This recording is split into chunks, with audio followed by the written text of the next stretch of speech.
Aloha, Shabbat Shalom. I was just taking some notes on tonight's Torah story. It's called Naso, Parshat Naso. And I realized I haven't done a Parsha video in a while. And a couple years ago, I was doing it pretty consistently where I would share the mystical insight on the current Torah story. And what happens is every week for Shabbat, we have a particular Torah story that we align with. And there's a message in it that always applies to us, no matter what year we're in. It's a spiral, it's a pattern, and it's a code. And so when we extract the message of that story for that particular Shabbos or Shabbat, it helps us get through the week in the best way possible. Okay, so what I'm saying is the Torah is a code. It's a technology. It's a manual for you to use so that you can most efficiently and gracefully, with the least amount of crisis, move through your life experience.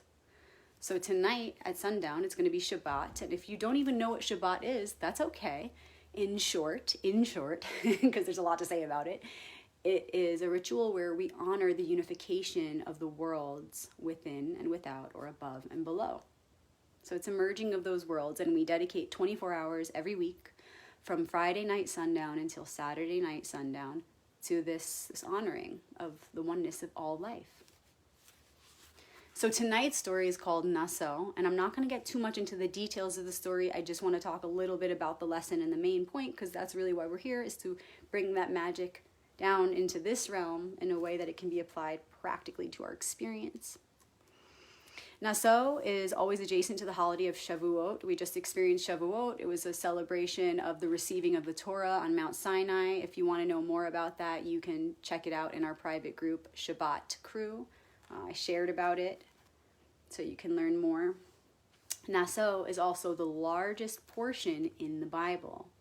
It's all about the services, sacrifices, and offerings that the Israelites presented to the tabernacle, the temple, and the Creator. So it's the largest portion. Tonight's story is the largest portion in the Torah, and it's all about sacrifices and offerings. And so what that's really highlighting is the importance of giving. Because in this life, it's all about receiving, right? This is what the Zohar is all about. We're here to receive. We have the ability to receive, whereas God only gives. But as humans, we have the ability to receive. But the answer and secret to receiving is hidden within its opposite. Giving. What do we give to receive? And if you practice any sort of magic, you know the importance of sacrifice. You have to create a space for that manifestation to come in. It's like your heart being that cup or grail. You have to prepare it and open it to receive the water, or whatever's going in it, the love. So if you don't have the vessel, you can't receive. And this is really the central point of Kabbalah and the Zohar, is preparation to make oneself receptive to the light of the One. And so this portion tonight, Naso, is all about giving the sacrifices, the offerings, because that is the most important thing. That's why the Bible, the Torah, takes the most time to explain this concept. It's the longest portion because it's the most important. What you give is what you get. And in the end, the love you take is equal to the love you make. This is the absolute truth. Let's look at my notes. What else do I have to show you guys? What's the greatest gift we can give? I'll give you a little bit about what I journaled here in my book. What's the greatest gift you can give? But presence. Your presence is the greatest present. And what are you giving it for? Because everything has a purpose, right? And when what we do, when our intentions are tied to purpose, it magnifies the potential within the fulfillment of that intention. So it's like, okay, the greatest gift I can give is my presence. And I must therefore consider, why am I giving it? What's the divine purpose of this most great and profound gift of my presence? Who am I giving it to? What is it for? I'm giving it to the One. There's no other than this one. So I am a part of that one which gives. Therefore, I'm also part of that one which receives. There's only one. So the greatest gift we can give is presence, and the greatest reason we can do it for is for the one. Being present in acts of service of the one. That's why we're all here. And then from there, it branches out to our own unique individual ways of doing that one same thing. This kind of reminds me of the story of the story of the Tower of Babel. When God knocks down their building, they're attempting to build to the heavens, and so they all unify in this one goal. And God says, no, that's not how it's supposed to look. Like, you got to ask yourself, what is the end goal? What are we really doing here? Sure, you all work together in this material goal of building this ladder, but that's not what you're here to do. You're all here to uniquely serve the divine, not all work on this one mission, but all work on the one mission in your own unique ways. So it's kind of reminding me of that. But remember, the greatest gift you can give is your presence, your awareness. And the greatest cause for you to give that to, the greatest source to give that to, is the one, the divine. This really has a lot to do also with the activation. I don't know if you guys saw it the other day. We go live together all around the world once a week, and we unite in a message for the week. And we just did it, I guess it was 2 days ago, right, for the first quarter moon. And we were talking about the importance of tying our passion and our fire to purpose, making sure that we're using that passion which drives us, that inner flame, to serve the highest good. Because when we do that, then everything we think, say, and do becomes supported by all of nature and the universe. This is what we were talking about in the activation. So tonight's Torah story, Naso, really goes perfectly with that, because Naso is calling us to look at our purpose as givers. Our purpose to come here to give and sacrifice and be of service. Because in doing that, we become like the Most High. Because the Most High cannot receive. Again, the Most High only gives. And so in order to move closer to the frequency of the Most High, we need to resonate with it. We need to make our frequency like it, match it. And the way to do that is by giving. So Naso reminds us of why we're here. It reminds us to attune our flame to the divine plan.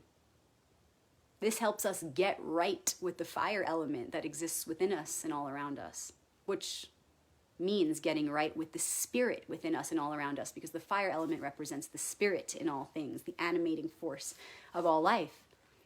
And from there, you can heal the other elements as well. Another thing that I was journaling about here, you guys, is the hanged man in regards to Parshat Naso. The tarot is a mini Torah, okay? So there are always tarot references that you can make, Kabbalistically speaking, in regard to the current Torah story that we're in. And the one that I keep seeing is the hanged man, aka the martyr. It's the one who sacrifices to be transformed, okay? The tarot is a sequence. The tarot is a sequential story. I have them right here. So I'm just going to pick them up. The tarot is a sequential story. It's a sequence.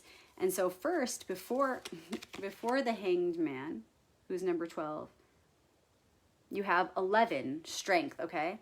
And 11, strength, is where you learn that your strength is not really your own, but God's, or source, Allah, whatever you want to call it, Hashem, Great Spirit, the One.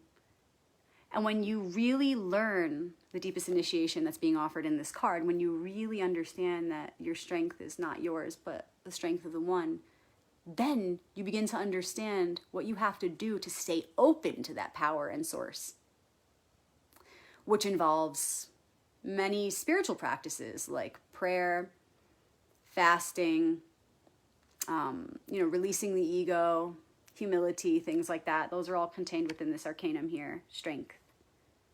Okay? So basically what you learn here is, oh my God, I have to make sacrifices. Renunciation is required if I want to make space to let that light in.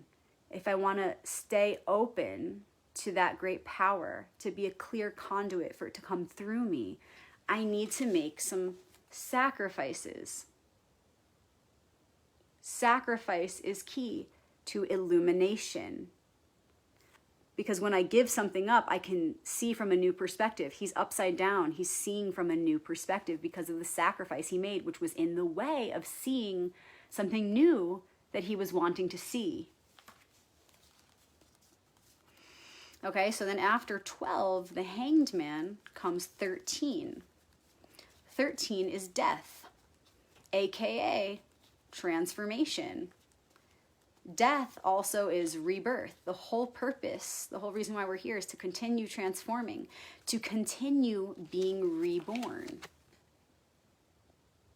So the reason I'm showing you these cards is so you guys can see an even clearer picture of tonight's story, Naso, why it's the longest portion, because sacrifice is key to transformation.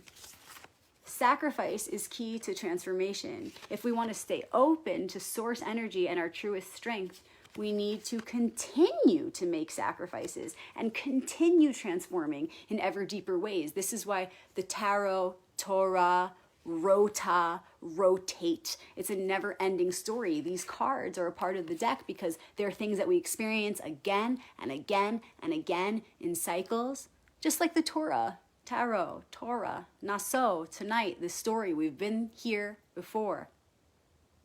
But never quite like this, right? It's always different. We're spiraling out. It's never quite the same. So we're being offered the opportunity to take the lessons within Parshat Naso to a deeper level. And remember, it's not about the details of the story. So if you were to open up the story of Parshat Naso, like the English translation, and read it, you might be like, oh my God, it's, you might get lost in the details of it in the story, but you got to remember the allegory and the story on the outside of the Torah is really at its innermost level a code or a lesson within it. There's a hidden code, okay? So it's basically a code that by a certain type of pattern has been elaborated upon. And that there is the story, okay? So it's like you have this code, it's the seed, and the seed sprouts and grows these branches, okay? And the branches are the story. So don't get lost in the branches, because that's where you become materialistically entangled. Come back to the seed, which is the lesson at the root of the story. And so for Naso, that lesson is this: sacrifice is key. What we're giving is the most important, okay? We're always really giving and receiving, and I spoke about this in the activation in case you missed it. We're always giving and receiving, okay? We can't help that. We're made of both the active and the receptive forces. We're always giving and receiving. So cut it out with the old story of, I'm always giving too much, okay? You're always doing both. So come back to that position of knowing that you're in balance. You're born in balance. You come into this world as both, being able to receive and give. Okay, so it's really about how you're doing those things that matters. And the thing is, we have a natural inclination to receive because we're in these bodies and we're human. So the harder thing to do is to give. And that's okay. It's set up that way divinely with a purpose. It's harder to give so that the reward is greater when we do, you see. That's the whole point. So the reason this Parsha is the longest one is because it's stressing to us the importance of focusing on giving, because receiving actually comes more easy. Don't forget about that either. You should still be focusing, regularly checking in with yourself. How am I receiving? Am I receiving in the right ways? Am I remembering to stay open in all dimensions of receiving? Of course, that's a focus as well. But the bigger struggle for us in life as humans is to stay open to giving. We become so caught up in our own goals and our own selfish desires that we start to unconsciously direct our thoughts, our words, and our actions toward goals that are not going to bring the most sustainable fulfillment and prosperity.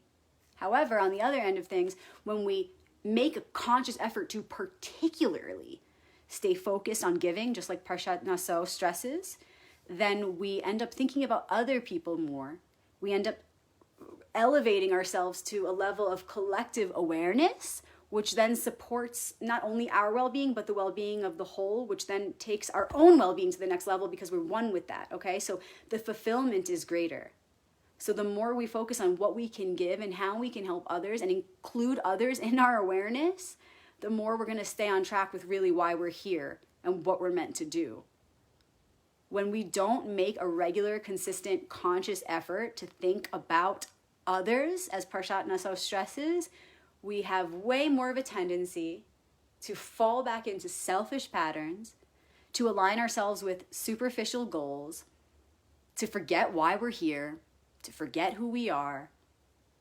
So if you're trying to pull yourself out of a depression, if you're trying to remember your purpose and why you're here, tonight's story is a portal that you can step into, that you can tap into, that many people around the world are going to be tapping into with you. So there's collective power in this.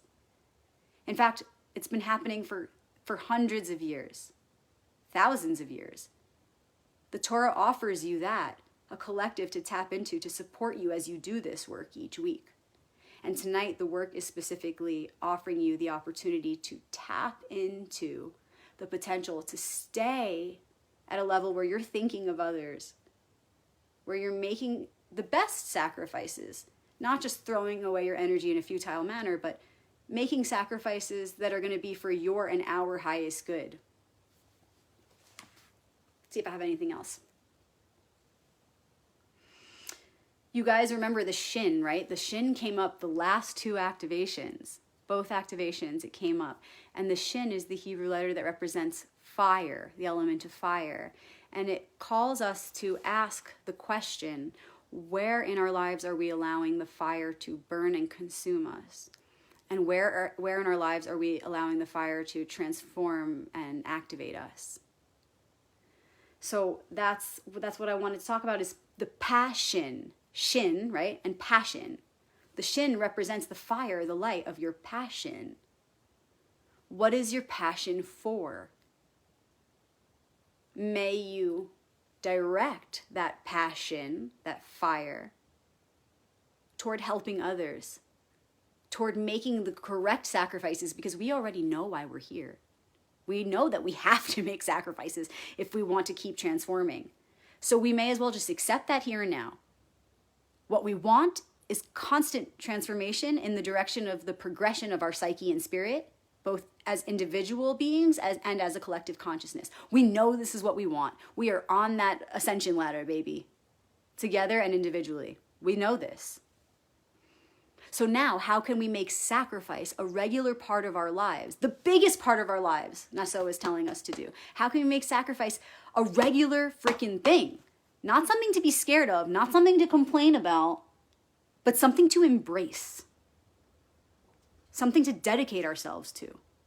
Something that we accept as a natural part of the process if we're wanting to continually elevate our consciousness.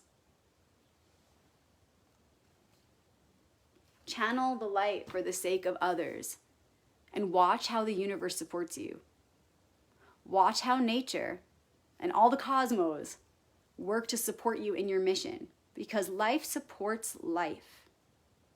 This is why you hear Jews say, L'chaim, and life is the central focus of the Torah. For example, you can commit a sin if it means you'll save a life. Because life is the most important, cherished, treasured thing that there is. So if you channel light for the sake of others, the universe sees that, reflects on that, and goes, wow, we're going to support you to do that because we support that vision. Your vision is one with ours, so we're going to work together. It's effortless. Everything just becomes aligned for you. And it's weird. It's like your hair will blow in like patterns with the trees, and your eyes will reflect the sun in certain ways, and people will say, whoa, what's going on there? You're like so magical. And you're like, yeah, I'm aligned with natural and universal truth. And so that truth shines within me and makes it appear so that I'm moving with all of life in this beautiful, harmonious way because I'm aligned with it. We're moving through this field of law, and when we begin to understand it and understand how we're one with it and attune our frequency to it, we literally start to dance with it. And people will recognize that. And then you become a beacon to be able to help people do that as well. So shine your light for the sake of others and watch how it will grow, and illuminate this world faster than you even intended. Parshat Naso, you guys. Shabbat Shalom. I hope you enjoyed this. If you enjoyed this and you want to hear more about Kabbalah and Zohar and Torah and Jewish mysticism, join my private group, Shabbat Crew. I posted it on my wall today if you can't find it. I post here every week, every Shabbos, so I share about the story and my favorite sources and how you can use that message. And it's for everybody. It's not just for Jews, and it's not just for Christians, it's not just for Muslims, it's not just for hippies, it's for all beings. It's a technology that anybody could use.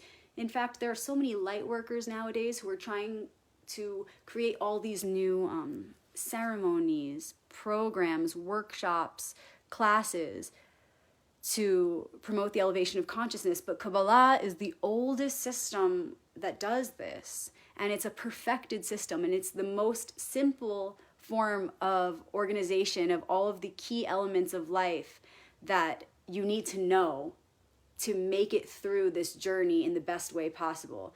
Like, the Kabbalah cannot be perfected anymore, and it can't be damaged because the design has been perfected and presented, and it lives on forever. Like, there's nothing you can do to change the Kabbalah and make it better because it's a completed science, and it actually exists within our DNA. It's literally written in our blood.